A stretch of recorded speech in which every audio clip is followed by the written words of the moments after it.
Hello and welcome back to Fluttering Butterflies. My name is Michelle and are you ready for my 25 bookish facts about me? Let's get started. Number 1, I have 105 unread YA physical books and I have 29 unread Kindle books. I'm currently reading 4 books. Lately, because of a reading slump, I had to read more than one book, though usually I'm a one book kind of person.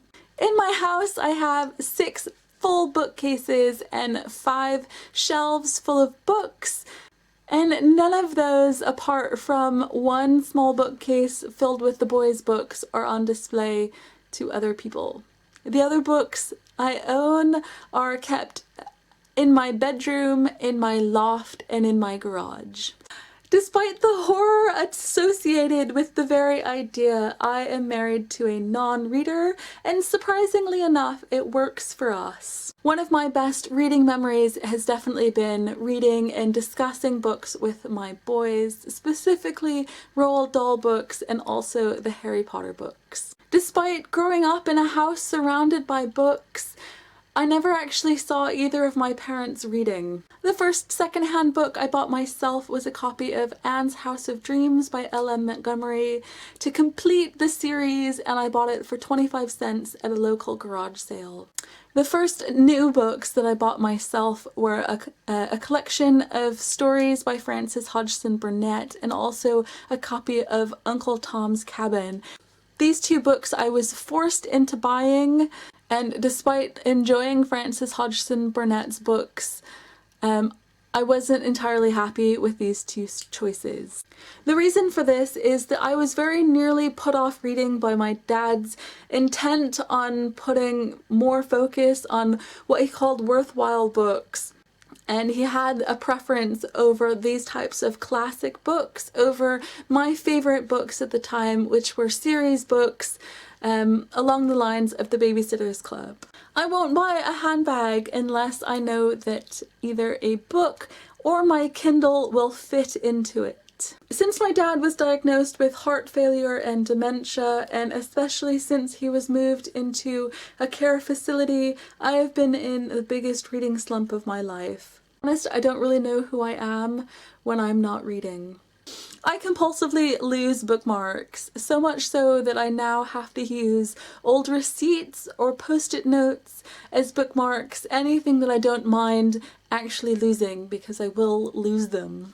I credit a single book for having saved my life as a teenager. I've mentioned this on my book blog and possibly on this booktube channel, though as of yet I've never mentioned the title or author of the book or the ways in which that book saved my life. My most reread books include Jane Eyre, Pride and Prejudice, and Born Confused by Tanuja Desai-Hideer. I'm part of 4 book groups. The first is a group of local women who meet during the daytime at different pubs.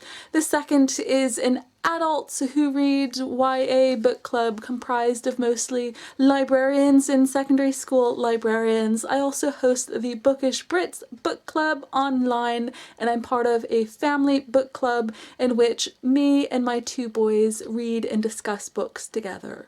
It's difficult to choose my favorite book, but my favorite authors include Melina Marchetta, Courtney Summers, Kat Clark, Sarah Manning, Meg Cabot, and Tanya Byrne. Despite the fact that Anne is mostly a non-reader, our first dates together were in a bookstore, and that is where we spent most of our time getting to know each other. My favorite stories to read are definitely dark, gritty, emotional, realistic contemporary YA stories. I have 5 dedicated TBR shelves, and once they're filled up, which happens almost every single month, I do go through those books and cull what I believe I will not be reading, and that happens every single month. Every single month I remove books from my TBR pile in an attempt to keep my TBR pile at a reasonable number. Libraries are and always will be my happy places. As a treat for bad days,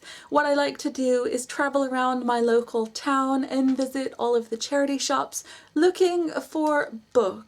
Someday I will get the literary themed tattoo that I've been considering since I was 18. I love how much being part of the book blogging and booktubing community inspires me to read more diverse books. It includes authors of color, feminism, nonfiction, KYA, and classics. My job is to work either in publishing or as a secondary school librarian. I cry all the time while reading books, but mostly cry when reading books involving great family or friendship relationships. That's it for me today. Those are my 25 bookish facts about me. Do let me know what you think of this video. I hope to see lots of your 25 bookish facts about you videos soon. Thank you so much for watching, and I will see you again next time.